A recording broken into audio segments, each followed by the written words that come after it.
Welcome back to our show, everybody. A very interesting day today. We like to get people that have all sorts of different opinions and experiences and have walked through life and had a bunch of stuff happen and come out more enlightened on the other end. So today we're going to speak to somebody who's worked in the intelligence world, somebody who worked for Lockheed Martin, served in the Vietnam War, was like a spy on a submarine. This person's also been a Buddhist monk, and they're into ufology, and they have the stats on how many people actually see craft.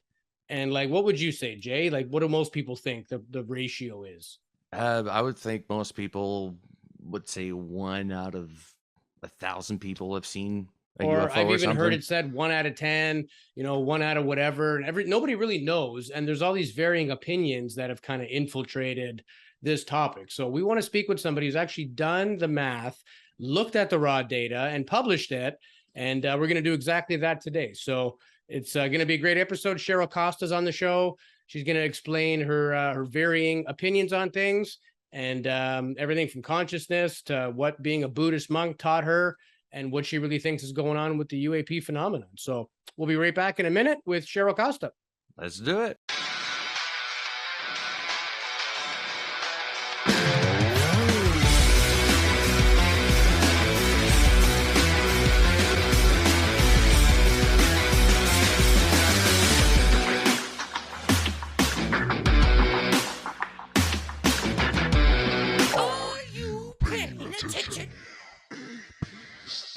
Welcome back to another episode of UAP Studies Podcast. My name is Louis Borges. Joining me as always, my best buddy, and I'm not scared to say it, Jason Gilmat. How are you? I'm doing really good. And by the way, it's Louis Gorgeous Borges. Oh, thanks. Thanks. That's we pump each other up and keep each other humble at the same time. So really excited for our guest today, a very well-known ufologist, somebody with a big brain, lots of enthusiasm. We're somebody who worked for Lockheed Martin. Cheryl served in Vietnam, and she even worked in the U.S. Navy in the Cold War submarine service. I mean, that's badass. It's pretty badass, yeah. A lot of stuff's been happening lately. There was a fairly recent New York Times article that came out. It almost feels like we're going backwards a little bit, but we're going to get into all that. Also, Cheryl is really good in terms of case studies, numbers, kind of trying to draw similarities amongst all the variants that's out there and make some sense of it. So a very warm welcome to the show today to Ms. Cheryl Costa. Hi, everybody. How you doing? Good. I'm doing good.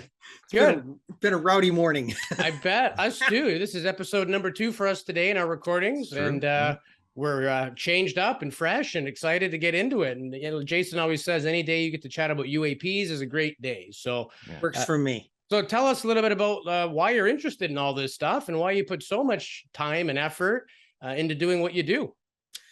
Short story on my early life. First sighting when I was about 12 with my parents. My mother introduced me to it based on that sighting that we had. It was a sphere, okay?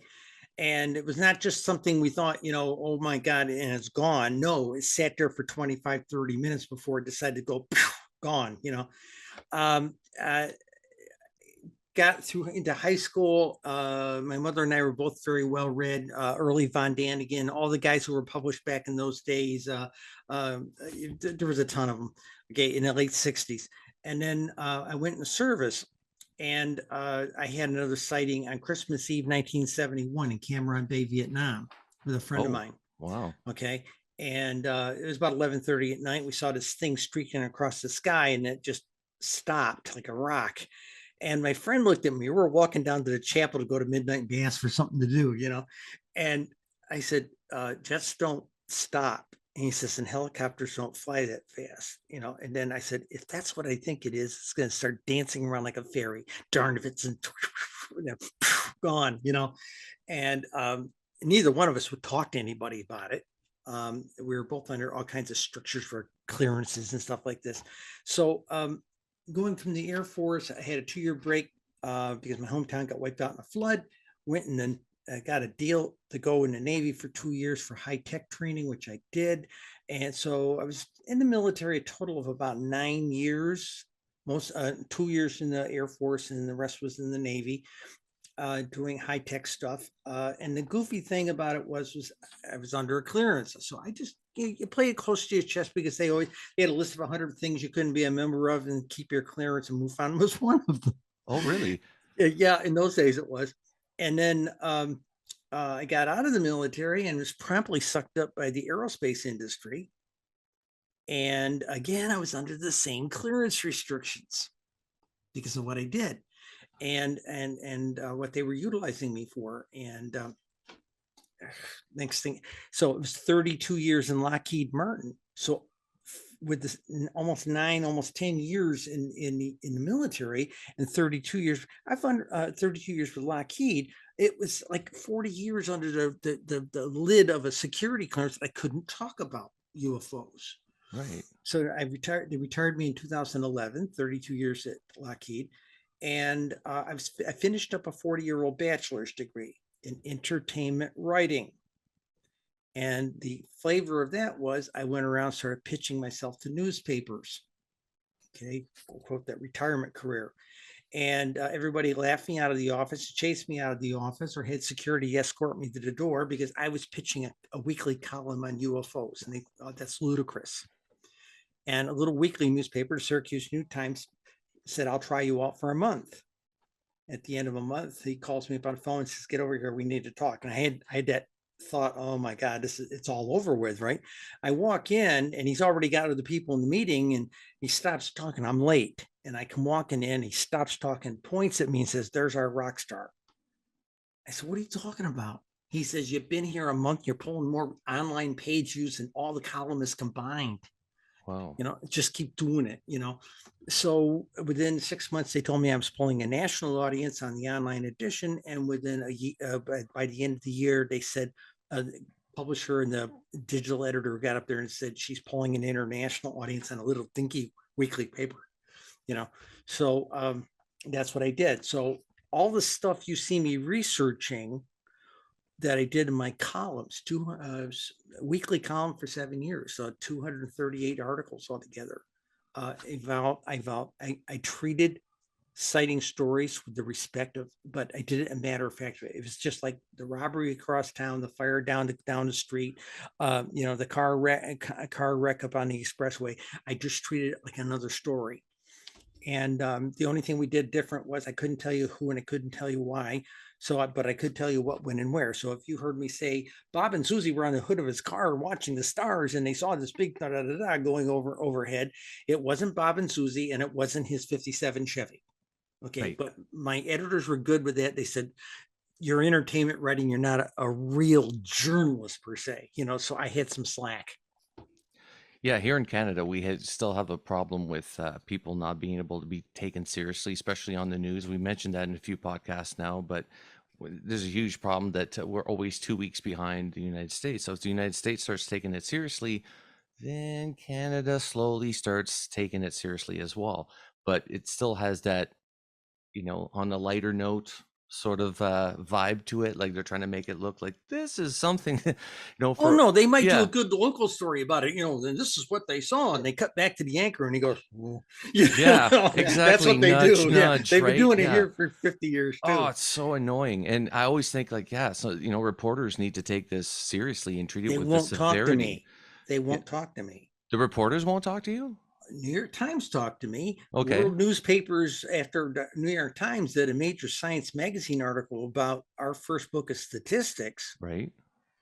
I was getting the day after the paper version of that article came out, my phone started ringing at 8:30 in the morning. It didn't stop ringing until 10:30 at night, and the phones were flying off the hook at our newspaper from news editors, news directors all over the planet wanted to talk to us. Right. And so, okay, that's cool. But other newspapers won't talk to us. Since the New Times went under in 2019, I have pitched newspaper after newspaper and said, I can bring that same magic to your paper. Yeah. Yeah. And still today, they're still doing that, right? They're still sort of, that's sort of hokey pokey. We don't really believe in this sort of stuff. You find that now you mentioned even on Twitter not that long ago that you had pitched that to another news, I think newspaper or some sort, and he said, "Well, that's just ridiculous. Ludicrous." Oh yeah, I went to him with the numbers for this state. here, Ohio, Yeah. number 8 state in the country for UFO sightings, right? And supposedly, Wright Patterson's ready keeping the bodies, if you believe that story. And he won't talk to me. Yeah. I've reached out to all 5 TV stations, and I've worked out to 3 newspapers in the state, including 2 college papers on top of that. Won't even answer my mail. And I'm not crazy. I don't get some babbling letter. It's a tight little business letter with a small executive summary. Right. People came to me in 2019 and said, Cheryl, this is before we knew about COVID. Okay. Nobody knew COVID was coming. And they said, Cheryl, Senator Rubio is going to attach a bill to something like a spending bill or something he knows will pass. And we might have congressional hearings in 2020, maybe 2021. And I said, okay. And this is the usual suspects, the lobby guys, and they called me up and said, would you and Linda be willing to testify before Congress if this comes up? We can advocate for this. And of course, Linda and I had both been government contractors. So you spend your career trying not to have to testify before Congress. Okay. That's the whole point. Yeah. Yeah. Don't get in trouble. And so we said, yeah, sure. We can do that for you. And then the 2 of us sat there and thought about this. And I said, all right, say this all happens, Linda. I said, imagine we're on C-SPAN. There's a congressional hearing. We've seen these things before. We want people to know that it's our book they're looking at. So we decided to make the thing bright pink. You can flag an aircraft with this thing. Okay. So we wanted to everybody know that a couple of women published this book, So that was the whole flavor of the whole thing. But I also told those guys back then, because, we'd already heard guys like Lou Elizondo. We were starting to hear from the Chris Mellons and that kind of thing. And I said, all right, I'm in the PR public relations business. I've been in radio since I was 16. Okay. I know something about how media works. I said, you know what's going to happen at those congressional hearings? They're not going to talk to any of us unwashed masses in the UFO community who have been carrying the torch for 70 years and studying it up the wazoo. Okay, we are the civilian experts on this thing. Even if when you eliminate all the real whack jobs, there are some really sharp people in our community. Yeah. I said, no, it's going to be a parade of Defense Department spooks and swaggering pilots. And that's what we got. Yeah. They want to have control over that as well. And I wanted to ask you, like 2017, Tic Tac article comes out, New York Times, definitely was like a mini disclosure. And more people are interested ever since. Let's go there a minute. 2017 was a disclosure year. See, most people leap to that December thing with ATIP. Okay. And the Tic Tacs. Yeah, things happened earlier in the year before the article. Okay. Well, let me show you where they did. There was the Obama era disclosure in February. The New York Times launched that. And it was this big article about what the CIA had declassified and given to the National Archives. Okay. A lot of late 40s, early 1950s stuff. Right. Yeah. And I brought down every one of those PDFs. And I know talking later to Ralph Blumenthal from the New York Times, he did the same, and they picked the stuff apart.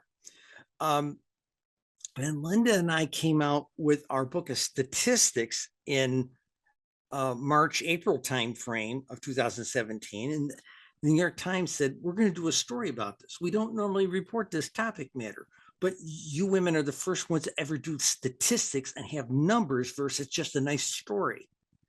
And that's how we were involved with disclosure. And then 6 to 8 months later, Keene and Blumenthal and those folks broke the story with ATIP and all that. So 17 was a big year, but most people just concentrate on December. There was a lot going on that year. Yeah. And how do you feel now with the article that came out a few days ago? I mean, I know I've been, exactly. My phone's been blowing up. Like, can you believe this shit? Have you read that?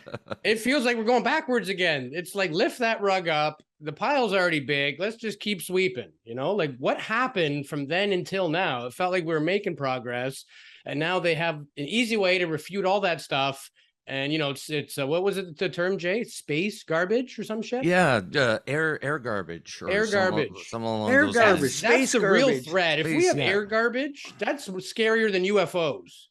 Yeah. Oh yeah. Oh And yeah. especially What do you the think about this? speed that they fly at too. That's some fast garbage. Yeah. Yeah. Okay, my flavor on this is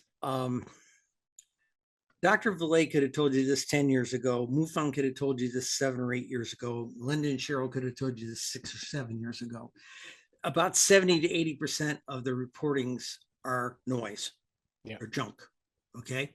So when we were getting ready to publish the Pink Book, the guy down at Staples, the manager down at Staples knew what I was working on. Every time I came up to print off a chapter and see what it looked like physically, he'd come up to me and say, "Hey, Cheryl, are you and Linda taking out all the kooks, nuts, and crackpots?" I said, "How am I supposed to do that? I can't vet 167,600 reports." I said, "But statistically, we can just take some level and say, this is the golden stuff." So in our case, we said, let's take 70% right off the top.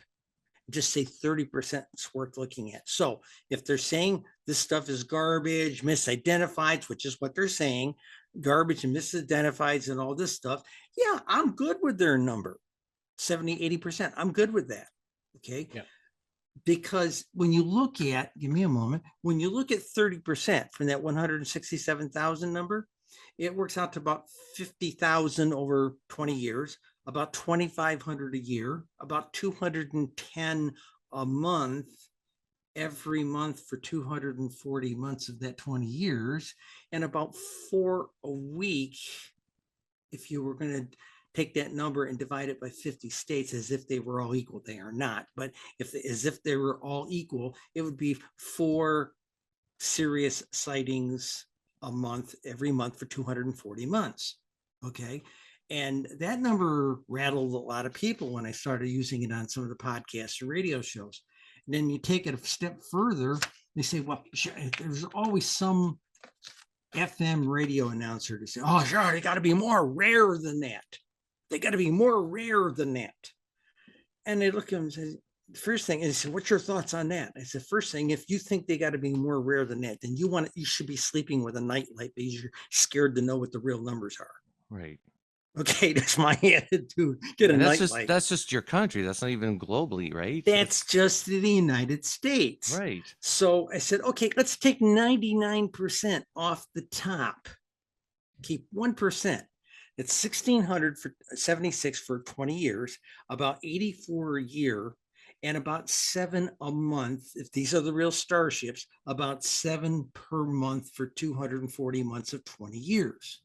Even if you take this down, I got this number just the other day, even if we take 0.25% of that whole big number, it works out to about 419 for 20 years, and it works out to about 20 a year, actually 21 a year, and it works out to about 2 per month. They're rare enough for you. Yeah. Okay. I mean, that's the point. Yeah. There's the numbers are so big, and you have to wrap your head around the fact that if you go back to that ATIP article in the New York Times, still available online. Okay. Go back to that. Go to the Tic Tac video. Don't bother to look at the picture. Just quietly listen to the audio track of the pilots talking. Yeah. One piece kept getting edited off in the United States on newscasts, CNN, ABC, CBS, all that stuff. They'd be playing it in the background, but they always edited off. The guys would say, "Hey, wow, I locked onto it. Wow, look at that. Look how fast it's going." And then they cut it off because the next words he says, "Wow, look at that. There's a whole fleet of them." Yeah. Yeah. Okay. Yeah. So when I say there's only 7 or so a month, baby, they're here in numbers right now. And if you look back over history, they've been here in numbers. Yeah. And that happened in Catalina Island. And when Caroline Corey made the movie A Tear in the Sky, they went to the same place, triangulated from 3 different positions. And within a matter of 2 days, they were capturing raining Tic Tacs on their really, high-tech infrared. And Dave Mason even invented some new technology that took, lights and turned them into sound waveforms. So they would each have a distinct signature. So you could categorically rule out jumbo jets and all the rest. And 2 days is all it took for them to find it. So if this is such a rare event, how is it so easy to capture, you know? And even if you believe in like the CE5 and that type of thing, where you can summon these things, I don't think it's that difficult to interact. They're either here, they've always been here, or they're coming here willingly. It's not like we're gonna, you know, bait them too hard. This stuff is going on everywhere. No. Look, people say, well, I have neighbors. Are they here to eat us? Are they going to take over everything? And I said, you're believing the movies that have you think we're going to be, Marines are going to be shooting them out in the streets or something like this. Nuremberg, April 14th, 1561. The residents come out of their huts and there's a Star Wars battle going on over the city. 5 years later in Basel, Switzerland, 2 different weekends they did this stuff, you know. The Galactic Federation must be a real operation because somebody protected us from being overrun. Yeah. Back when we did not have technology to do it. And we still don't have the technology to do it. Somebody asked me sometime about 3 months ago, well, if we had some kind of war with them, how long would it last? I said, 90 seconds. Maybe a minute and a half, 2 minutes on the outside. They said, that fast? And I said, it won't take much. I said, all they got to do is take out our ring of communication satellites, and baby, the planet is in the 19th century in about 10 seconds. Yeah. If they're anything, their technology is anything like even the immobilized people sometimes, and you think, you know, I'm going to shoot them. No, you won't. You won't be able to. Your car doesn't even run. Your weapons don't work either. Exactly. You know, I come from that defense analysis background. Okay. And 2 things. 1, we gather information on everybody. Because our friend today might be our enemy tomorrow. Our enemy today may be our friend tomorrow. And the unknowns, well, we'll just put them in there with everybody else because we don't know what they are yet. Right. But it's been going on for a long time. They've been with us since before biblical times. There's a stone on a mountain on an island in northern China where there's a depiction of a humanoid type being with something that looks like a breathing apparatus. It's 40,000 years old. Yeah. Okay. And where did I get that information? From U.S. Air Force Academy physics book, as Physics 370 textbook that was written in the 1960s to train young Air Force officers to know that this stuff exists.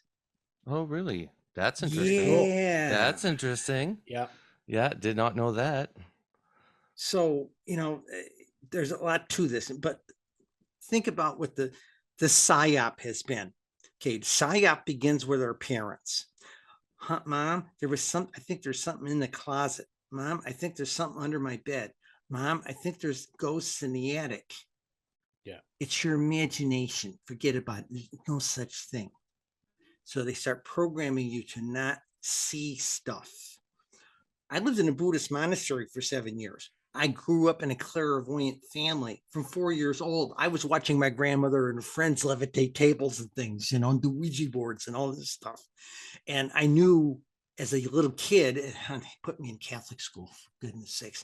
Really? 6 years. The nuns were terrified of me when they found out my grandmother was the president of the local spiritualist church, you know. Jeez.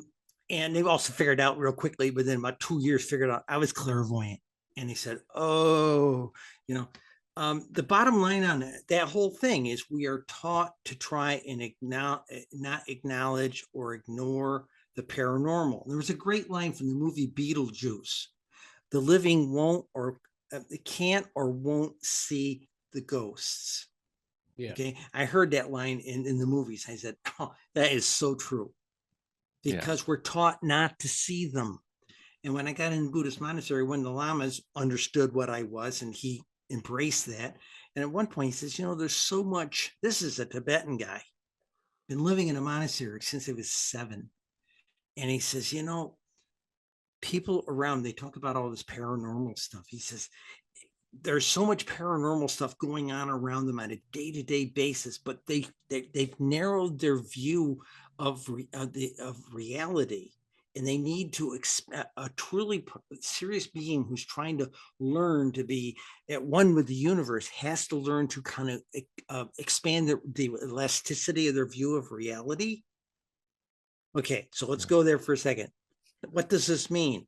Consciousness is a big player. All the paranormal things, Bigfoot, psychics, ghosts, UFOs that blink on and off and just disappear. All this stuff is one freaking phenomena. Yeah. But we've stovepiped it like we do everything else. You go to a college and say, hey, when we have connection with ET, what are you going to do for a galactic studies program? Everything you got here is all stovepiped. Right. Yeah. Yeah, we categorized it, right? Because, Cheryl, when I first started looking into UAPs, from my point of view, it was different from Louis, but I didn't think, the ghosts were related. I didn't believe in Bigfoot. I didn't believe in any of that. And the more that Louis and I were talking to people, and or like even to George Knapp saying, this phenomenon is real. Like, whatever's happening there's more than just UAPs. There's like poltergeist activity. There's these cryptids that are coming out. And that's amazing, because now it's opened up my mind to saying, okay, maybe there's more to this than I previously thought. A lot of people are mad about it, though. Like, we're getting a lot of people saying, hey, it's not UAP, it's UFO. Don't talk about consciousness and all that bullshit. Just keep it UFO centric. We are keeping it UFO centric, and this is a real part of it. And even guys like Jacques Vallée, he was our 100th episode. And we asked him, like, what's the one thing you want everybody to know from today's show? And he goes, suspend judgment. He's changed his mind a dozen times in 40 years. Yeah. You can't throw that out. It may not be where you expected. I mean, we all want this science-based research, but we don't all like the answers that come out of it sometimes, because it's not with our fitting mind, Okay. When I was in the monastery, I was the flunkiest. Okay. There were 3 of us that were Wicca priestesses that took a midlife sabbatical and joined this Orthodox monastery. Okay. And they knew what we were. We told them up front what we were. Okay. At least the lower level lamas. We didn't tell the high supreme lama, but we were. Okay. So one day we've got the high lama comes here from India, and we had a big thing at the temple. 500 people showed up to hear him speak, and he did through a translator and everything. And then as soon as all the parishioners, so to speak, were gone, we were turning over oil drum kind of things and had a big backyard barbecue. He loved hot dog roast and weenie roast type things, right? And he was playing basketball with the young monks, that kind of thing. And so there's 35, 40 of us out there. We're not allowed to drink, so we're having oduls, and we're eating our burgers, and we're out there talking to Holiness, real casual conversation with him. And finally, these 2 nuns says, well, Holiness, we Buddhists regard the fact that there are other beings throughout the universe. And he said, now, he says, are there beings on the moon that we can't see? He nodded for a minute, and he looks across all the monks and nuns. He sees me and Vicky. You 2 have been touched by the sky dancers. Okay. That's pretty cool. And then he says to us, he says, are there other species of living beings on the moon? And then Vicky and I were sitting there going, oh, we just got outed in a big way, And I looked at her and I said, so, it is seasonal. She says, yeah. And he says, we'll figure it out. And Holiness says, do you have an answer? He says, when? Now or some other time of the year? And he just smiles. He says, now. He says, 5, and everybody's like looking. The rest of the monks and nuns wouldn't talk to us for 3 months. Oh, seriously? But remember, they're not Tibetans. They were Americans who were Jews, Catholics, Presbyterians, Pentecostals 25 or 30 years ago. So they still have some of that narrow view yet. We're all still students. That's the term I have to tell you. Everybody, even the Lama, is still a student, no matter how high he is. Right. That's right. Yeah. It's and the cool thing. Sorry, Jake, go ahead, buddy. I was just going to say, you never achieve like a master level, I guess, in Buddhism. Like, it's always just a only the Buddha. Something. Only the Buddha. Okay. Well, no, that's the goal. Yeah. Okay. That's the enlightenment, goal. nirvana. In total enlightenment. There's there's what they call bhumis. There's levels of enlightenment. Okay. I was an ordained Buddhist nun for, this goes to the quick class on reincarnation. Okay. I met this guy. I didn't go there to join a monastery. Okay. I was there visiting because I had a retreat in the desert and got my spiritual butt kicked on a mountaintop. Okay. And I was goofy. I was like really fried for about 2 years. And finally, this friend of mine looks at the sketchbook I was drawing every night. Middle of the night, I'd get up and sit in the empty bathtub drawing in my sketchbook. And she looks at it and she's got a master's degree in comparative religion. She says, Cheryl, that's Tibetan Buddhism. I said, I've heard of Tibet. I've heard of Buddhists. They got them up there. You know, I didn't know. And so we got a yellow pages out. Yeah, that's old school, right? You know, Yeah. this is 90, 93, 94 time frame. And we drove around, and I lived in the DC area. So we drove around and went to all these different temples, Buddhist temples and things, and nothing resonated. And we got out to this Orthodox Tibetan one out in the Maryland suburbs, and we're going up the driveway. I said, hey, Stephanie, stop. And she said, what? And I said, holy God, I opened up the book and there's the place with the pillars and everything. The bushes are in the right place in my sketch, you know. And so we went in, we hung out with them for the part of the day and had lunch with them and everything. We showed the senior nuns my book and told her how that came to be. And she says, you need to talk to Kempo. I said, what's that? And Kempo, dean or headmaster, he's the senior Tibetan monk for our order in North America. He'll be back in 6 or 7 months. Okay. So I started hanging out with them. I was there about 6 months and I couldn't stand them as far as I could throw them. Okay. I'm being honest. Okay. And people, you get in some of the new age communities, some of them can be very pretentious. Yeah. Yeah. Okay. Screechy even. Okay. So I stopped going. About a month later, I get a call from the guy who runs the kitchen over there. He says, hey, Tashi, would you come over? My Buddhist name's Tashi. He said, Tashi, would you come over and do your magic with your hors d'oeuvres and all that stuff you do good in the kitchen? And I said, okay, yeah, well, Kempo's here, right? Yeah, okay, I'm supposed to see him. So I came over there and I'm working in the kitchen. I'm a mess. This buddy of mine from New Jersey, she's a good Wicca lady, you know, and a Jewish Wicca lady. And we're Star of David and got us together, you know. And we were back there cutting stuff. We were dripping mess from doing all this stuff. And I said, we're never going to get to see this guy. Okay. We are so far from where he will be. That's ridiculous. Well, he decides to go do this reception line. And it's like 200 people out in the parking lot coming into a reception area inside the temple. And he comes back. We're sitting there with our aprons on. And he walks up to me and shakes hands, and it turns into a European handshake.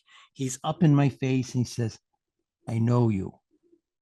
I said, Holiness, I've not met you in this lifetime. He says, oh no, 2, 3, 4 times, fast 400 years. I know you. And he shakes hands with Lynn, not Linda, my wife, but Lynn, another lady.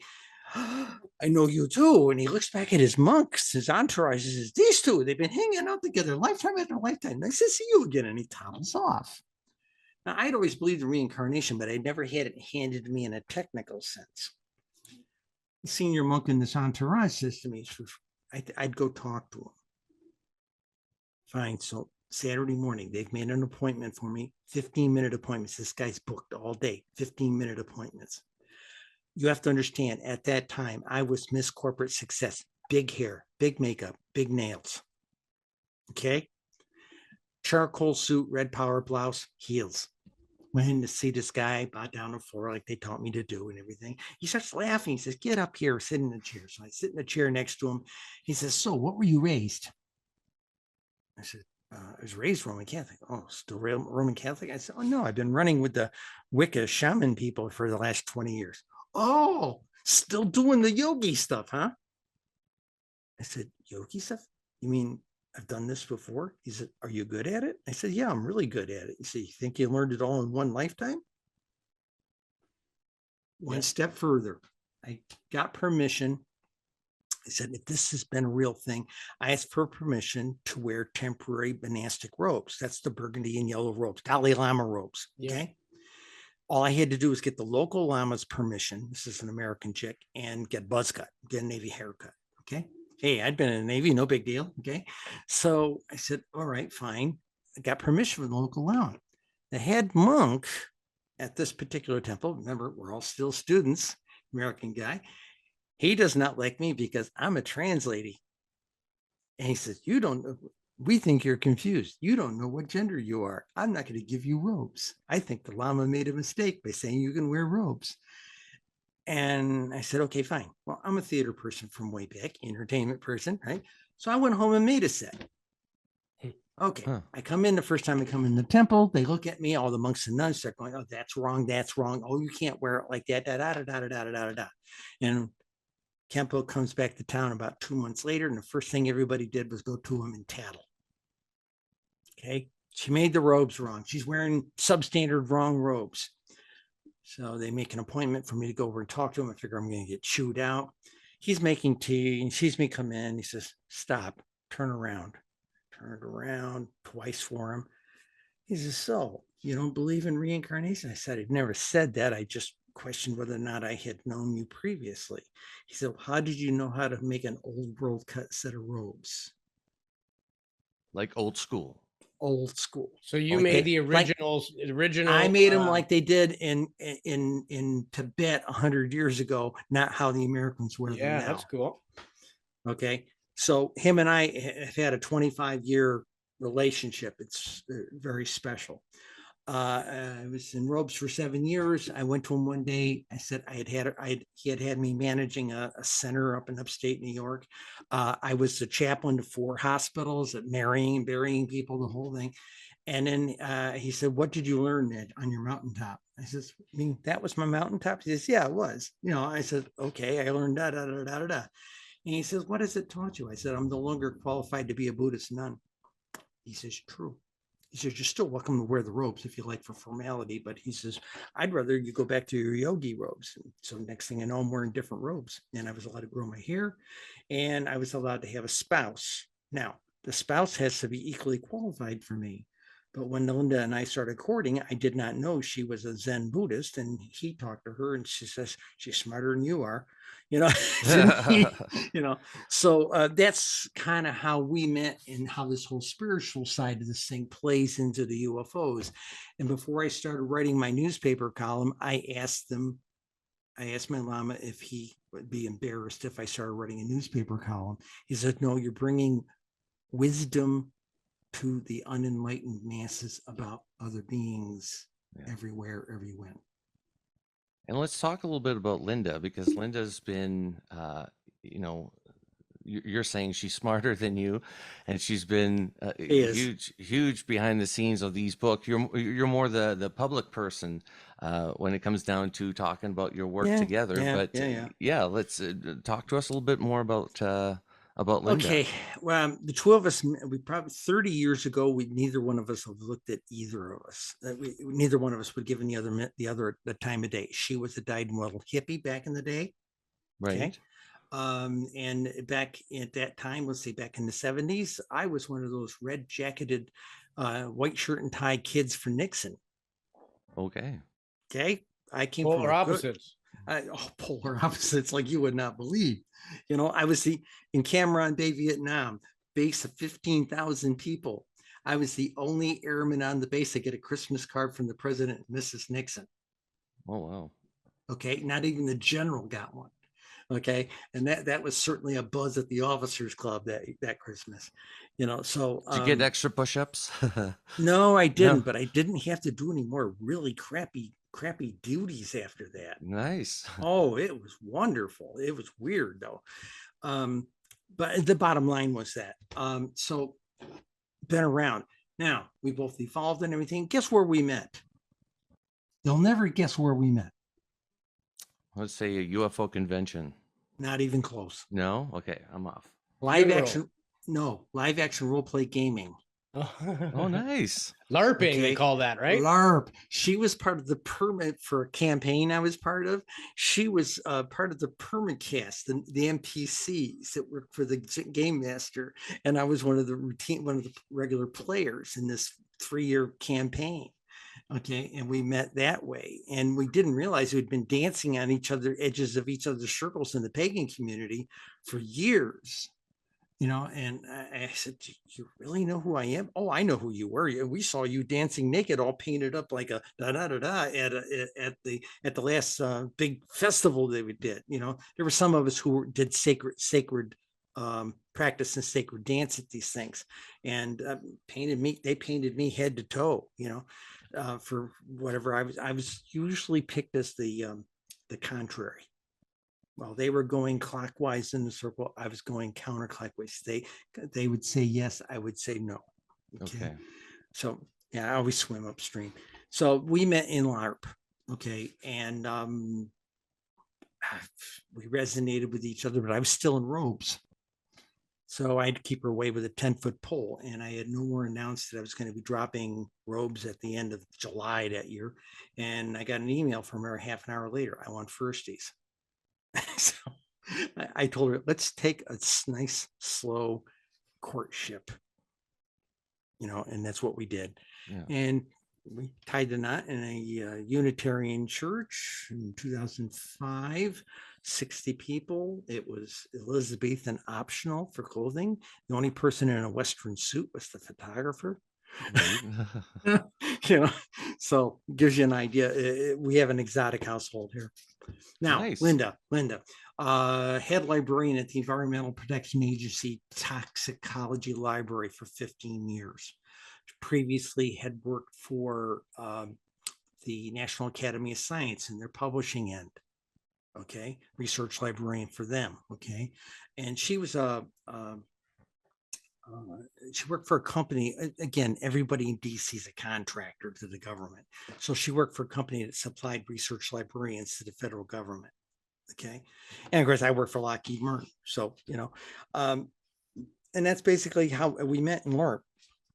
Nice. And then we courted, and then gradually we developed that deep friendship, and we got it's called hand fasting in pagan circles. We got hand fasted 60 people in the presence, for that. And then when it was legal to get married in New York State, which we'd moved back to New York State by that point, we got married in New York State.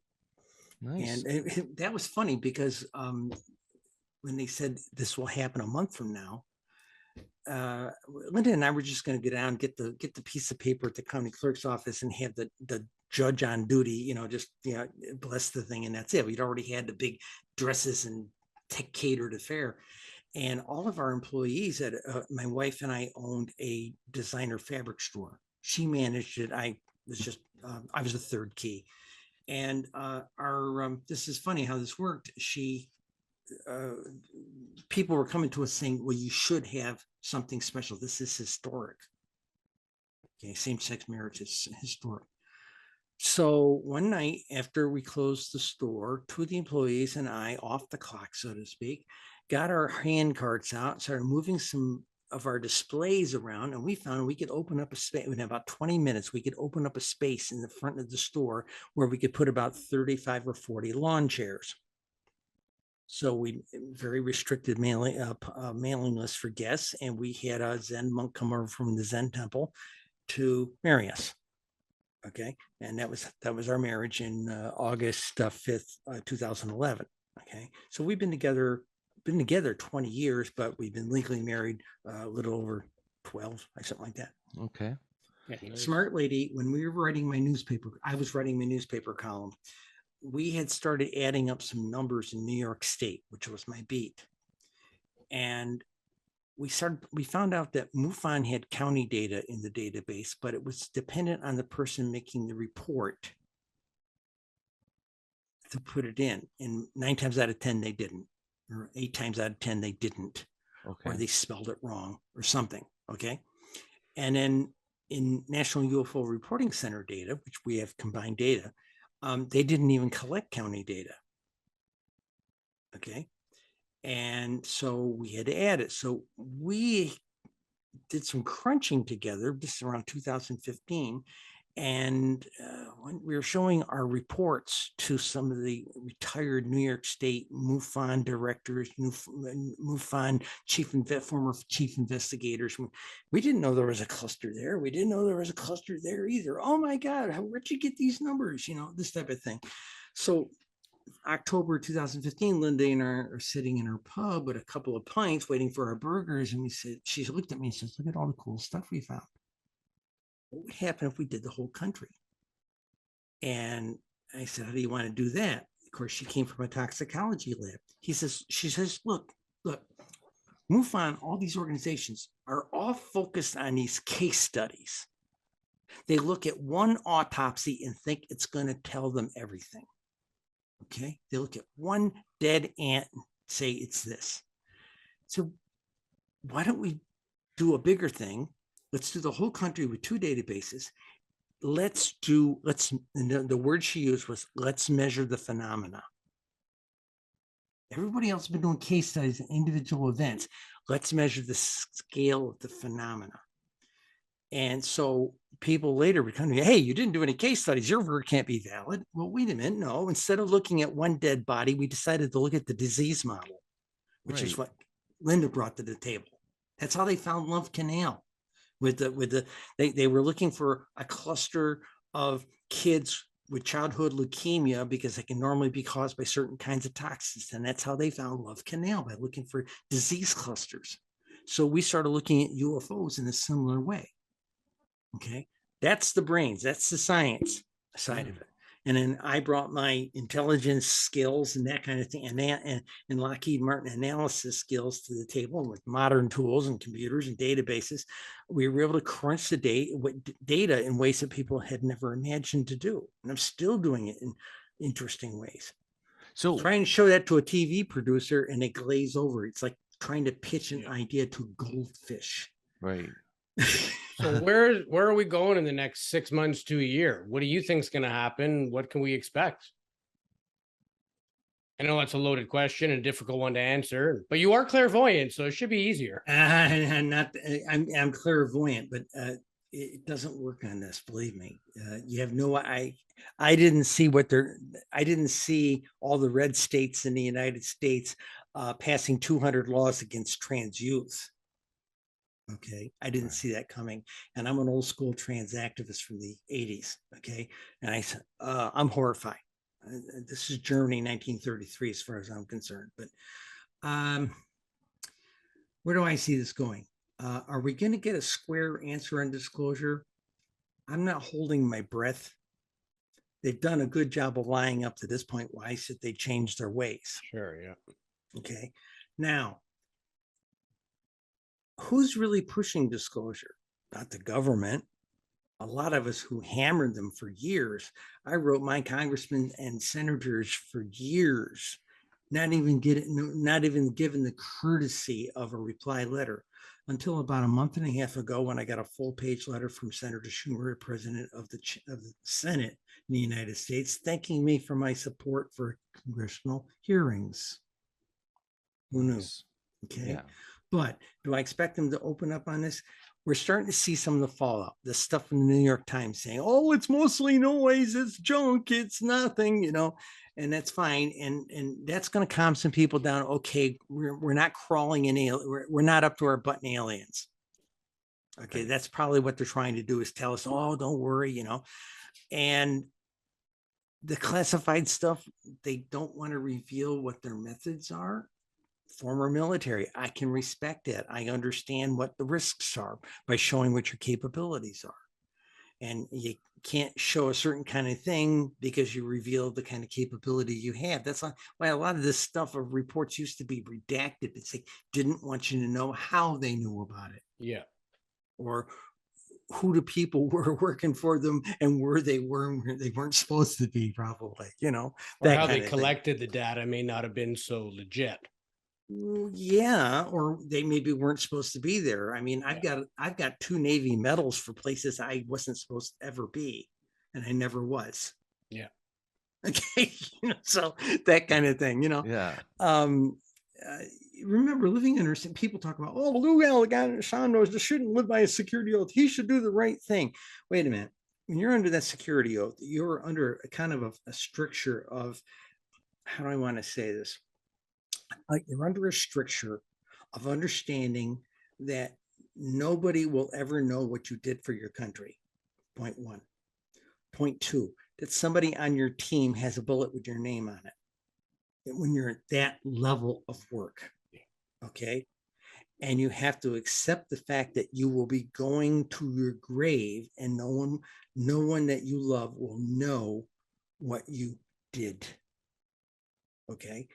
And that was the nerve-wracking part for me. I mean, we did some pretty, as you said about, Cold War Navy submarines, it's pretty rocking life, you know, but I can't tell you what we did. And what we did wasn't as scary as knowing that if we were ever captured, we'd be one, disavowed, and about 30 of us would not make it off the ship alive. Okay. That's what we understand. That's the consequences of knowing this stuff. We cannot afford to be captured. Okay. And that's the problem with these people. You've probably heard Lou Alisano make a comment. Says, nothing's going to stop me from talking about this except the bullet in the head. He's talking from a correct position. Yeah.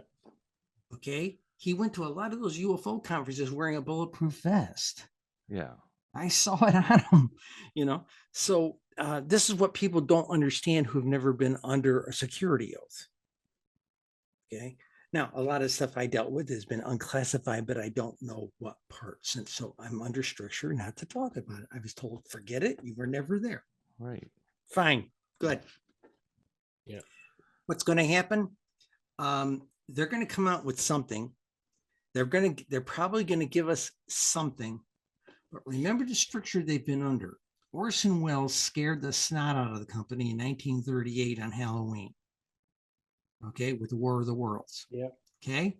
People were taking their kids in the backyard and were prepared to shoot them instead of letting we're not going to let those Martians eat our kids. Imagine. That's crazy. Yeah.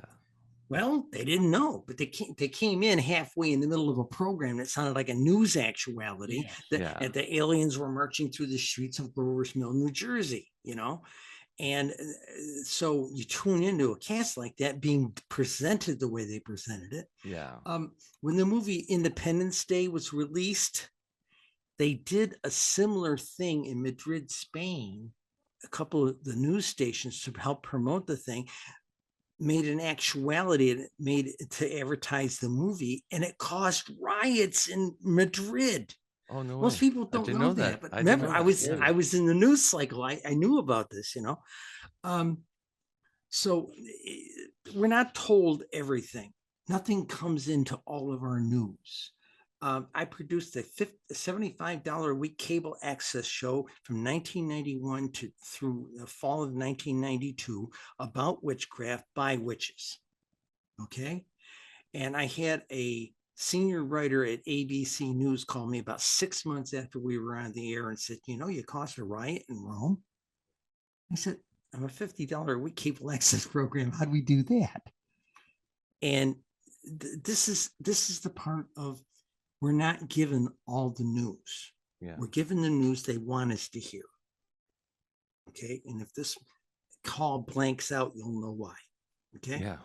So in this particular case, the particular reporter said to me, and he was a prominent reporter with ABC News at the time. He said, well, you did an interview with Italian People. Yes. People magazine. I said, yes. Italian Life, right? Or not Life, Look. And I said, yes.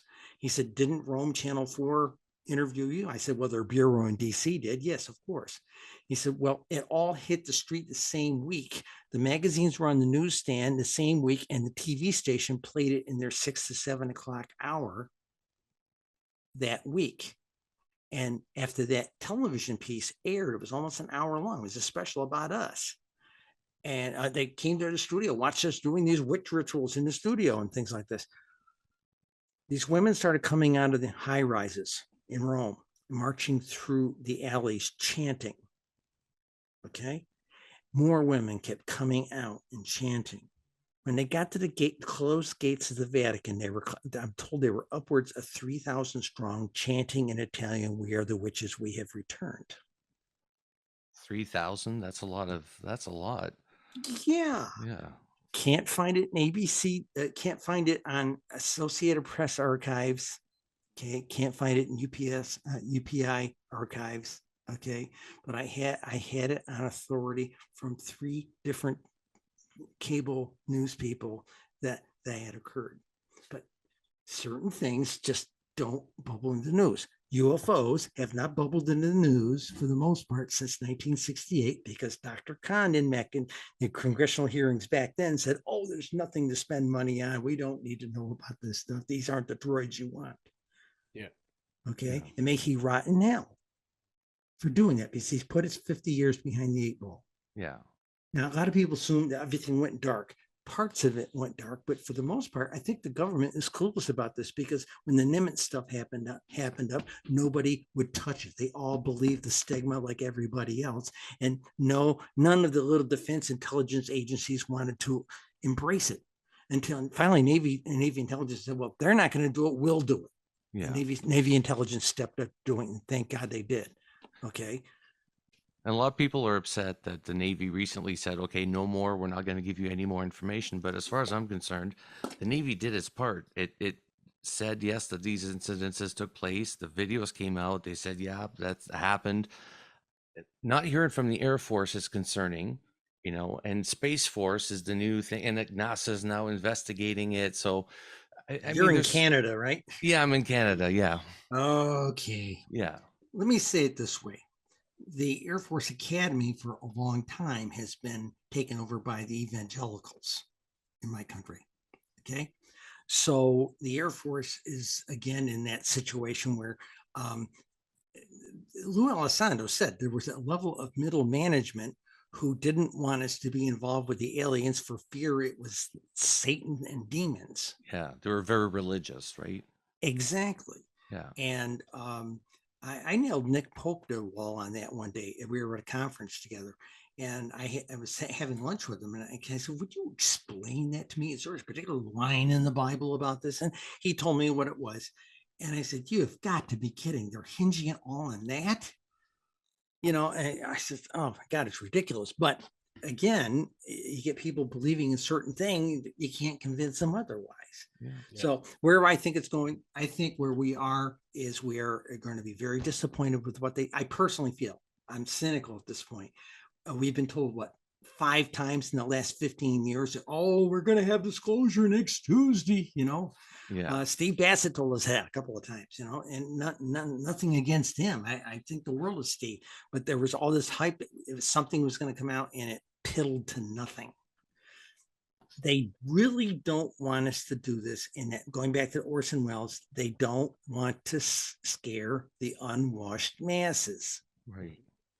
The people that are not prepared for this, right? The people are not prepared. Now let's look at that number statistically. Okay. Polls from 2012 to present have pretty much said it shakes out at strata of 3. Those who believe where it used to be around 36%, it's gotten higher the last few years. Okay. There was a middle ground there of people who were on the fence that was in about 40, 42, something like that. Now that's lowered because more people are in the believing category. And then there's firm number up here of about 15 to 17% think it's all baloney. Right. Those are our skeptics and the people who haunt us on the web telling us we're crazy, okay, and trying to debunk everything we do. The Mick Wests of the world. Yeah, there you go. And so we're up against that. But in 2017, Fox Pictures did a poll. I need 20 seconds to pull a card out here so I can give you the numbers. Okay, Fox Pictures did a poll. They were getting ready to release a horror movie, and they set it against the theme of the Phoenix Lights. And, the Phoenix Lights weren't just in Phoenix. There's a lot of stuff going on in some of the suburbs and some of the canyons and everything like that. We just chatted with Lynn Kitai 2 hours ago. So okay, so you got the drift. Will be her, and she is the foremost expert on Phoenix Lights. For sure. She'll tell you they had all these other things going on. Yeah. Okay. I love her. She's fantastic. So, by the way, Maricopa County, where that is, they're the number 2 county in the country for UFO sightings. Los Angeles County is number 1. Los Angeles County has in 20 years had more sightings than 39 individual states. Maricopa County, Phoenix area, has more sightings than 36 individual states, okay, by themselves. Okay. And the number 1 people say, Cheryl, where's the hot spot? There is no regularly scheduled hot spot. Okay. But I've identified 728 one-day hotspots. Nothing ever goes on in this place. The state's lucky to have 3 sightings a month, and suddenly one day they had 20. Okay. I've identified them. Okay. But that's because we did the big data thing with 146,000 days over 20 years across 50 states. And we've identified these days. Okay. Most places have nothing going on most of the time regarding UFOs, period. Okay. Right. And then they have something happen. And to be clear as well, it's like 1 out of 10 people that will actually bother to put in a submission that they've seen something. Yeah. So there's it's 1 in 256 because Are you serious? Really, that Fox, high? well, see, I believe all that stuff too. It was UFO community folk test. It was either 1 in 10 or 1 in 10 saw one, and then 1 in 10 of them reported it. And the numbers don't work. The numbers don't crunch for actual sightings. Then Fox Pictures did one additional question in their interview. It said, how many people have seen a UFO, the respondents? And it came out to a statistic of 16.74% of adult Americans, 18 plus. All right, fine. I couldn't work with that initially. I didn't trust the metric. 2 years later, in September of 2019, Gallup did almost the identical poll, and they did this. How many have you seen one? And it came back to 16.74 something number. Okay, so crunched. Okay, 16% of adult, 0.74% of adult Americans 18 plus is 43 million people. That's 43,189,200 experiencers when you think about it. Yeah. Okay, that's about a fifth of the country. Okay, at least a sixth. Substantial amount, yeah. Yes. Okay, now take that a step further. I tried to work it back down into those 1 in 10 and that 10% stuff. It just didn't jive. And then when you get down a little bit further, you can go in and figure out how many people we didn't trust it. So I went to every state. This was like 2 weeks worth of work. I went to took every state's sightings, went out the census, got every state's population for 2010, figured middle of the 20 years. Okay. And we crunched it that way. And we got a bell curve. Okay. 1 in 150 people, far into the curve, 1 in 475 people, and the top of the bell curve sat in the 1 in 250 to 255 area. Okay, so we go with that number. And then if you just do the 167,632 directly divided into 43,189,000, it just comes up to a flat 1 in 257 or 0.00389. Okay, that's it. Okay, and no matter how we crunch the numbers since, I drilled down deeper and things like that, it keeps coming out to this. Now, people keep coming to me, oh, no, Cheryl, it's got to be something like 1 in 25. No, we have a problem in the UFO community. We believe a lot of folk myths. Okay, right. This is numbers. I got the numbers to back it up. Like things that have been ingrained in our heads over and over again about, stats and all that. Like, me it's thinking still a big 1 out of 10, number. right? 1 in 256 people have had a UFO encounter or otherwise. That's a big number. 40 million people. No. 1 reported it. 43 million that's right. Okay. Saw one. So even at face value, that's still a huge number. Yes. There's reports that didn't make it through. So that's even bigger. Yes, exactly. And if you take that number of 257 back against, and I'm going to give you a cool number. Okay, let's take our 167,600. This is what happens when you interview a statistician. Yes, you get the raw goods. Yeah. Got the calculator. The calculator right all the math out. nerds Exactly. in our audience. I hope you're lapping this up right now. 57. There's only a couple of us doing this stuff, right? Okay, times 257. Okay, one more time here. 43 million. What was it? 43,189,200. Okay, times 256 because we already counted it before. Okay, that turns out to be something like, oh God, it went right off the page. It went off the page. Wow. It's 100 million. It's huge. Yeah, it's like a third of the country. right? Yeah. Well, again, it goes back to that thing. What, 36% believe in UFOs? Yeah. Okay, there's your third of the country. Yeah. They've seen them. It's not so much believe in UFOs as know of Confirmed. UFOs. Confirmed. And that's I've why they seen them. behave the way they do. Like if you try to question somebody who knows they had an experience, they don't care whether you believe them or not for the most part. They're not looking for vindication or your acceptance or any of that. They know what they saw. I've had They my want to truth. find out what the hell it was. Yeah, I've had my truth. Yeah, exactly. Yeah. Yeah. And we think also like we keep expecting with like the whistleblowers that might come out and stuff like that, that would be a huge movement.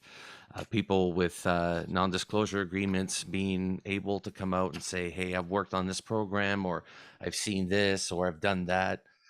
Do you think there's any validity? Like, do you think there's going to be any movements going on within the whistleblower community? They passed some kind of rule or resolution not to prosecute people who were under security oaths, you know? Right. And we're still waiting for some of these people to come forward.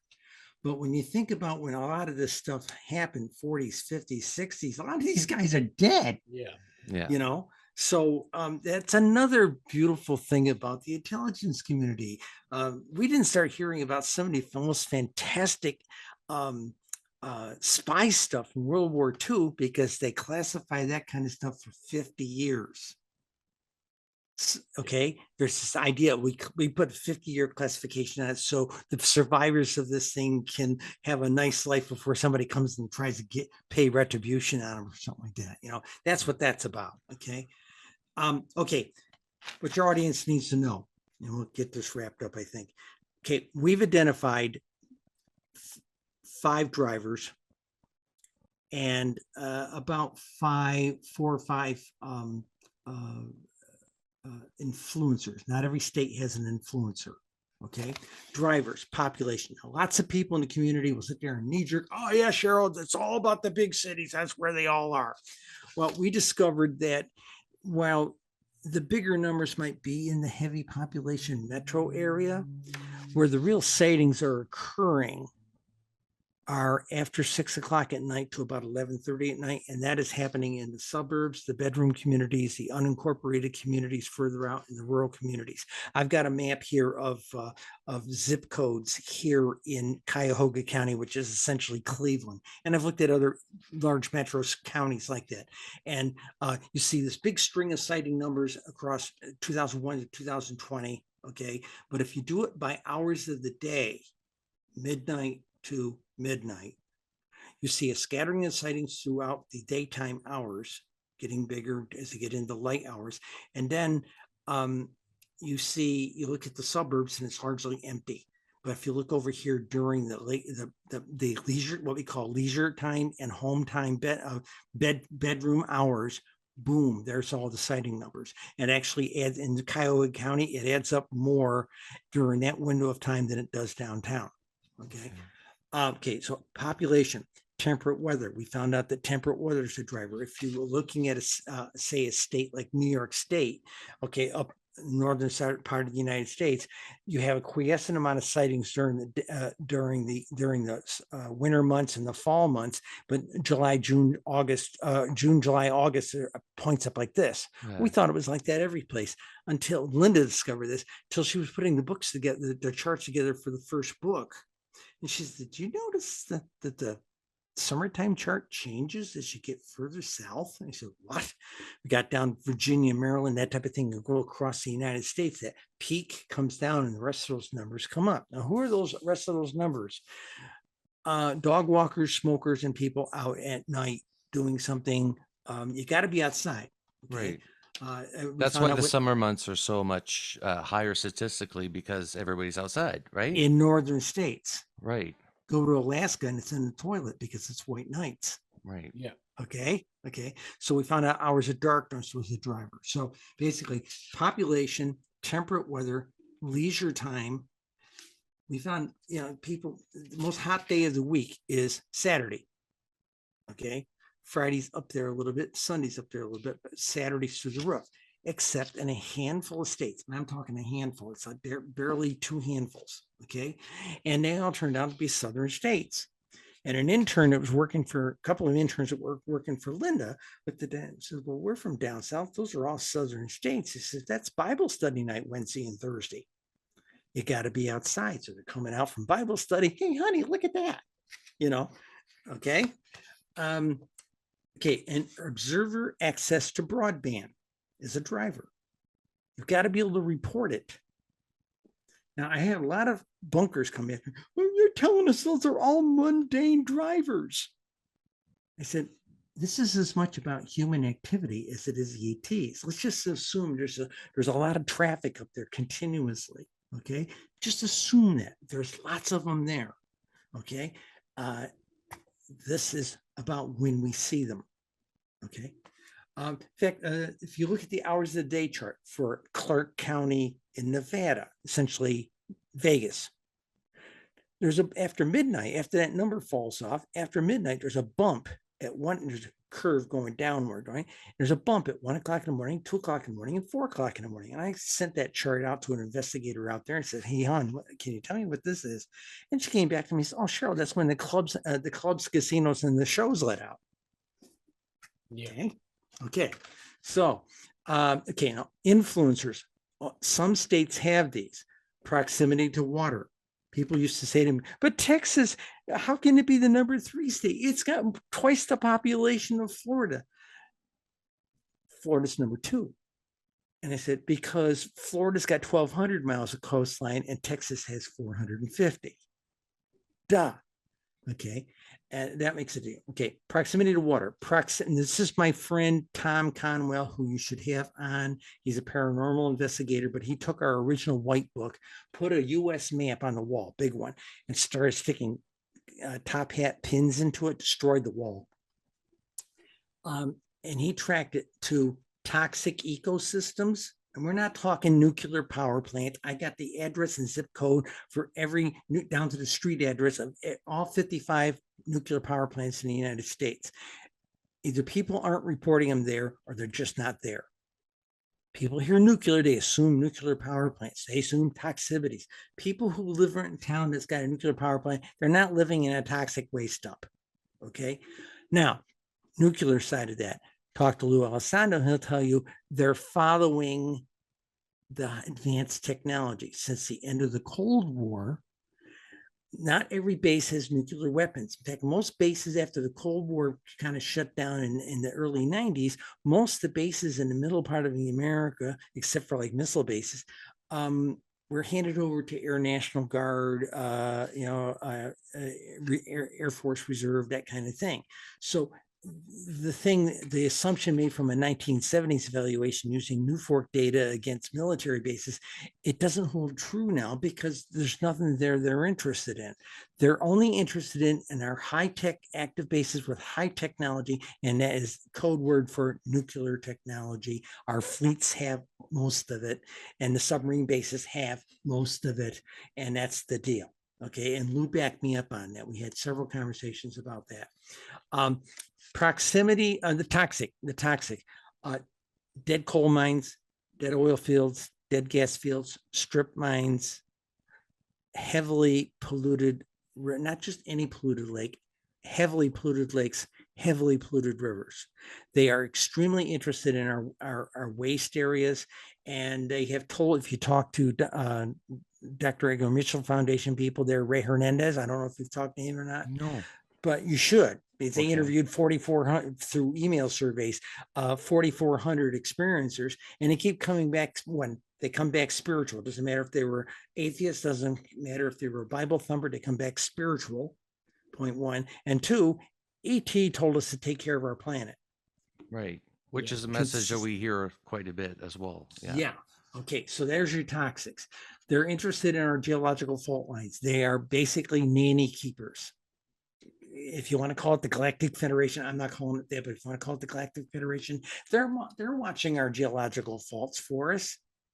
We've got pictures of these things flying in, these UFOs flying into volcanoes, for God's sakes. Yeah. Okay. Talk to the UFO guy down there in Mexico, who's the newspaper reporter. They did a documentary a couple of years ago where they were shooting infrared film in the evening, and you're watching these UFOs coming and flying down into the volcano. Was that Jaime Maussan? Yes. Yeah. And of course, all the debunkers and I think call him a fraud, but he's done some amazing journalism. So, and I'm a journalist, so I scrutinize this stuff. Okay. High visibility media reports. Now I got that from Blue Book. In Blue Book, they observed that, say there was a sighting on Tuesday or Wednesday reported in the paper. Okay. There's a whole spike of sightings reported. Okay.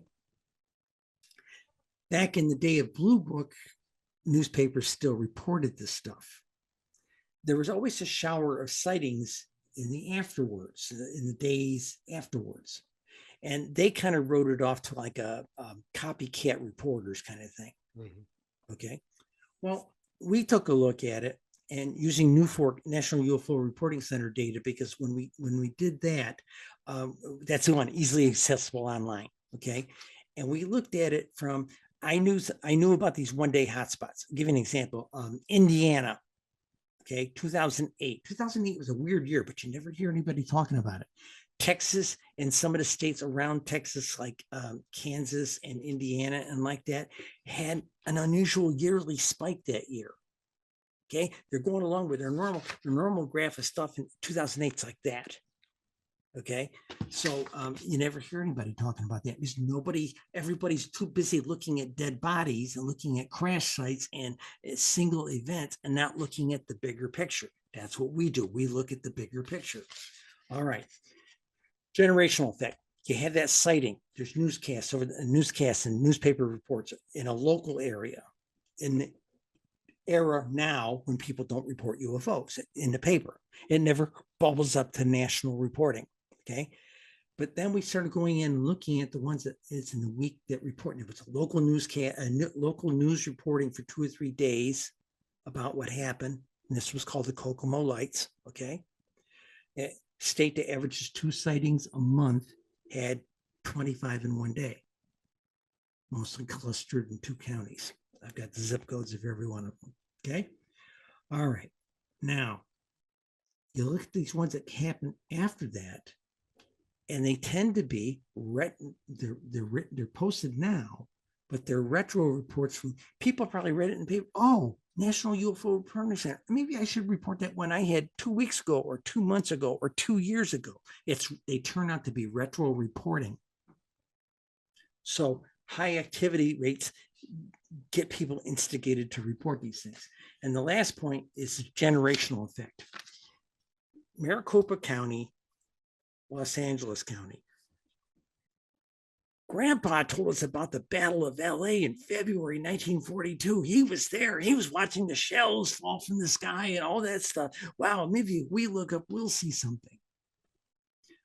Go to Phoenix. Mom and Dad told us about the Phoenix Lights. It was this, it was that. And maybe if we look up, we'll see something. There's a cultural imperative to keep an eyeball out for this stuff.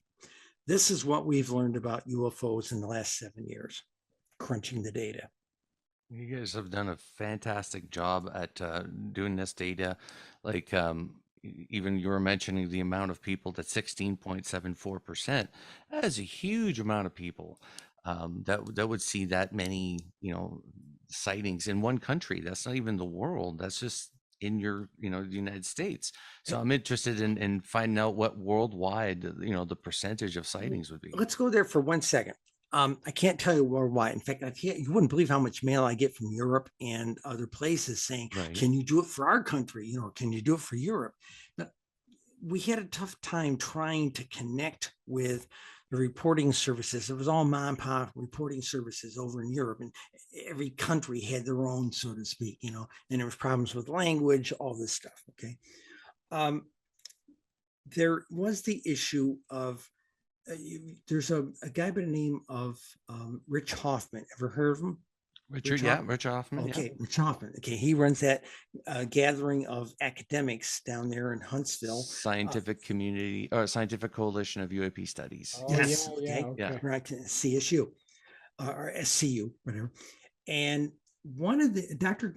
Bob Gravier told me he had attended it, and he told me that there were a couple of professors that took a big map, the United States, put it on the wall, threw a couple darts at it, And wherever the dart landed, they went and investigated. It might be in Podunk, nowhere. Okay. And they went there and they started talking to people in diners and clubs, the VFW, all this kind of stuff, right? The Grange Hall, whatever. Right. And while there may not have been an awful lot of sighting reports in either of the national databases, people's stories told you that there was much more going on than is being documented, because we have a problem with reporting. Right. All we've had is MUFON and NUFOR. You wouldn't believe how many people, when our book came out and somebody wrote a newspaper story about it, they said, is that where I can report my stuff? Yeah, not aware of it. Yeah. And Linda and I said in our preface, Linda made a comment in our preface in the Pink Books, is here we are 5 years later, still doing the government's job unconscionably. This book was produced on the pensions of 2 old ladies. Yeah. Yeah. Where's the UFO community grant for people like me and Linda who do this kind of work? Yeah. Should be a government grants for people that do research like that as well. Well, they don't want to give us any money either, No. because Dr. Condon told us there was nothing to spend money on. So for the last 50 years, government agencies that do this kind of stuff. Now, I'm not talking the military. I'm talking other kinds of government agencies, census, anybody, education, anybody. They couldn't get any money because it was career suicide to study this thing, and there was no money available because Dr. Condon said you don't need to appropriate any money to study this stuff. There's nothing to it. Yeah. The same thing happened with it's career suicide for the media. People who verify this stuff, newspapers of record, nobody will touch it. In fact, I got letters from other columnists in upstate New York after I started publishing my column, said, you're a really good newspaper writer and columnist. Too bad you just shot your career in the head by reporting this topic matter. Yeah. Okay. I have 5 letters like that. So there's all of this pushback. And so we should have somebody funding to do this stuff. And when they're talking about, well, maybe the government needs to have a really good database on this stuff. No, it shouldn't be. It should be funded by them, but it should be, if it's funded by them, it should be free and available to everybody in the United States to at least access it from a read capability. Right. Okay. Because if they keep it all, they're going to do like the military's done all this time. They're going to sit on it and not tell us. Yeah. Well, even, we were talking with Jim Semivan not that long ago, and he was an experiencer while he was a spy for the CIA. He had an experience at his home. People inside the Department of Defense are having experiences as well. They've seen things at night when they're at home with their families. So there is a movement, generationally, we're ready to hear more about this, to figure out what's going on. But like somebody mentioned, I think, not that long ago, it's like they're trying to throw a wet towel on the fire right now, right? Trying to the biggest problem we have about this stuff is not so much the government revealing this stuff. It's the fact that they sort of owned up to it and said, the Congress sort of owned up to it and says these things are not from around here. Yeah. Okay. The other classification. They need to talk, they need to be square with us about this, because anybody who's a serious experiencer, right now we're written off as kooks, nuts, and crackpots. Okay. But I was at MegaCon in 2019. Okay. And I was speaking there. And the guys who had a desk right across from me and Joanne Richards were 6 sailors who had been on the Nimitz or on the Pritchard, the radar ship for the fleet, for that carrier group. And I talked to their chief petty officer. Hey, we're chief petty officer. So I sat down, had a cup of coffee. And first thing, those people in that radar on watch during that whole thing going down with the planes and the Tic Tacs relocating themselves back to that classified place and everything, all the stuff that went down, the guys in the combat information center that are tracking all this stuff on the radar ship, their reality got seriously shattered. My God, this is real. This is like Independence Day. Good God, what is this? So they come back from fleet operations. Their reality has been rattled. They can't talk to anybody because the lid had been clamped on it. They can't tell their wives. And a couple of the guys told me, he says, I was walking around all twitchy and everything like this. And my wife said, okay, who is she? Okay. They couldn't go get counseling. Right. Because they were told not to talk about this stuff. And, so, and the chief told me some of the guys almost lost their marriages over it because they couldn't tell anybody. And then here's the bigger problem. About 3 years ago, a friend of mine who's a therapist, actually, he was my therapist at the time. We were talking, he was very open about this stuff. I shared all this stuff with him. And we talked about the fact that I had a tough time finding a therapist because while I was there to talk about the fact that my family has disowned me and disinherited me, because I'm a trans lady, God, and throw the UFO stuff into it. That just makes it even more fun. I said to him, I said, I talked to people, experiencers at a couple of the local club meetings, and they'd like to go talk to somebody because it's impacted their lives. But most therapists throw them out of their office. They won't talk to them. They think they're Looney Tunes, and they're not. Yeah. Okay, so we reached out to the New York State Association of Social Workers. I wrote them a really sane letter. Nothing. Wrote them another letter about 5 months later. Nothing. We wrote them a total of 4 letters. Nothing. So we said we offered to drive up there to one of their semi-annual meetings and give them a presentation and show them how big the scale of this is, that there's this issue that is weighing on people and everybody has written it off as hoo-ha. Okay. All right. Finally, I called them up on the phone. The person I got to talk to was intently interested. Went to go call her back. I'm not allowed to talk to you. Okay. We've got a systematic hushing up of this topic matter. Okay. And I talk to people who are in therapy, who are therapists, who actually talk to people who are experiencers, and they're saying, Jesus, our colleagues think we're nuts that we're even doing. Look what they did to Dr. Mack and all those guys. I was just going to mention, And you should get Ralph Blumenthal on. He can talk to you about that. Oh, we had him on. Yeah, we'll have him on again. We'll have him on. I know again. Ralph. Yeah. So, that's how big the scale is. I'm not even worried about the UFOs. I'm worried about the impact on our human culture. Yeah. Okay. Now, people say, well, why don't they just come laying down in the White House lawn? Enough room. Well, the people I've talked to, they're all anthropologists, and they don't want to contaminate our culture because they're studying us. Mm-hmm. We're this primitive culture. Right? They're studying us. And if they come laying down, all of a sudden we're going to want alien perfume, and we're going to have them on Good Morning America and shaking hands with Travis Walton and Whitley Strieber, no hard feelings that we abducted you and that kind of thing. The Jerry Springer show. On the show, the usual. Exactly. It's like the Jerry Springer show. They have like 2 aliens on the counter. Let's introduce Travis Walton, you bastards. It's going to turn into a zoo, and they're going to become the pop news topic. Okay. And that's the shame of this.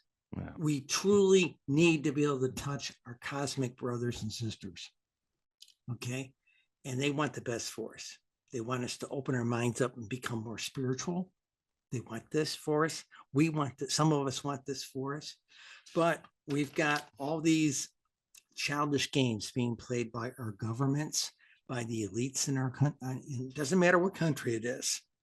Okay. We've got all this crap going on. Canada, you had one decent director of military, Paul Hellyer. Hellyer. Hey, they did a big memorial for him in California. I wrote the homily for it. Oh wow! They asked me to write it. They wrote me up and contracted me to write a eulogy for him, and I didn't tell him about the UFO stuff. I said, yeah, he had it, but did you know he was a trained opera singer? Did you know this? Did you know that? And I showed the human side of the man. Okay. And so that's what I do, guys. Absolutely love it. Louis, okay. You want to know what we're doing next? Yeah, please go ahead. All right. Don't have it at arm's length. Okay. The next book, we got 50 books coming out. Shortly. 50 books. 50 books. Do you not sleep or eat or take a shower? How do you have time to write 50 books? That's a lot. Well, okay. You take the scientific article section of the book, Yeah. of this book, and you put it with the statistics for a single state. Okay. Now, why do we do this? Our national books would go country, state, and down to the county level, but we can never go lower than that. During 2020, when COVID lockdown, all the time in the world to do something, no place to go. Okay. So we figured it out. We ran a computer thing on the sides of the records and the reports for it, literally taking it down to the county, zip code, and village level. Okay. The locality, municipal level. Okay. And it would have been 4 Oxford dictionaries, about 6,500 pages. It would have been 1.5 feet thick. I forget how many centimeters it was, but it was deep. Okay. It was deep. Okay. And we said, we can't publish a thing like that. It's not the Gutenberg Bible. Nobody's going to buy it. Okay. So we decided to do 50 individual states. Okay. So they're coming out in a series. They're all named. I've already generated all the reports. We've got the production part that's got the preface and all the scientific research papers that we generated for the pink book are in there. And the last quarter of the book or last third of the book is a printout, has 2001 to 2020, and down it goes county, zip code summaries, the name of the city, and all the shapes they incurred during the 20 years and what years they had them. Okay. And it just for Ohio, it's like 143 pages. California is going to be upwards of 550 pages just for that part alone. Yeah. Okay. So we're generating 50 books, and we've gone with a catchy title, kind of plugging into like the Harry Potter, Fantastic Beasts and Where to Find Them, UFOs in Ohio and Where to Find Them, or UFOs in New Hampshire and Where to Find Them. And we're making 50 of them. It's a series. Okay. And the Ohio is being released on Halloween to Amazon. It's there. It's Nice. PDF ready to go. And we're not going to put a fancy cover on it. We're going to use one of their stock covers with our writing on it. And probably once we upload the thing, provided it uploads okay and everything, they usually release our stuff within 2 to 4 days. When the first book came out with the charts, graphs, and tables in it, the first one, the white book, in 2017, they didn't release it for almost 2 weeks. So they're a lot faster now. No, it's not so much technically. It rattled them editorially. Yeah, they want to make sure they knew what was in it before they put their seal on it. Exactly. Yeah. And then when the pink book came out, it was live in 48 hours. Cool. Nice. So we're going to start. All the tables have been built. We have the production value of all the columns. Only thing I have to do is do the get the in the verso. That's the part that's got the copyright notice, all that. When I go to upload it or I go to register it, they generate an ISBN number. I have to go into the PDF and put the ISBN number in there. And then there's the whole production of the book. So we hope to be able to release these things on an order of maybe 5 to 10 a week after the first one gets up and operational. Nice. Very good. We had old methods engineering training in college, let's, learn how to manufacture stuff, so this whole thing was designed and laid out, and the manuscript's laying over there on the table. And so we're ready to go. And like I said, right now the plan is to release on Halloween. Now, Halloween is the highest holy day for those of us in the witching arts, and I've been a card-carrying witch, broom-toting, cauldron stirring for 44 years. So that's sort of a magical offering, so to speak, hopefully to put great blessings upon the entire series. Now, that's 50 states. Okay? It's crazy. The other thing we're going to do is 29 recognizable shapes between the two databases. Okay? We're going to do the follow up. We're not ready we don't have the reports generated, but we've got samples that we've put together. Prototypes. And what we're going to do is we're going to generate the 29 individual shapes right down to zip code models of what states they're in the United States. Because I can print you maps right now of every single shape that's in there and what states they're seen. And not all shapes are seen in all states. Yeah. Very interesting. Yeah, it's amazing the work that has been done, and just the fact that you got 50 books coming out is insane. Louis, do you have any final questions for our guest today? Please. No, we'll just extend a very warm thanks to Cheryl Costa. It's interesting to have these discussions and to see the passion. We have our own passion. Most of our guests are in their own little niche as well with this thing. But yeah, everybody gets fired up in different ways, and they're enthusiastic in different things. And I mean, you've done a lot, and your brain is large, and we need people with those perspectives. And everybody has an equal seat at the table right now. We don't discern. If you know your stuff, you're welcome on the show, and we really enjoyed having you on today's program. As soon as we're actually hot with Amazon, and you can actually look it up, and I'll send you the link. So if you want to show it to your audience and a show down the road or something like that, you can. Really appreciate that. Cheryl Costa, thanks again for being on the show today. Bye-bye now.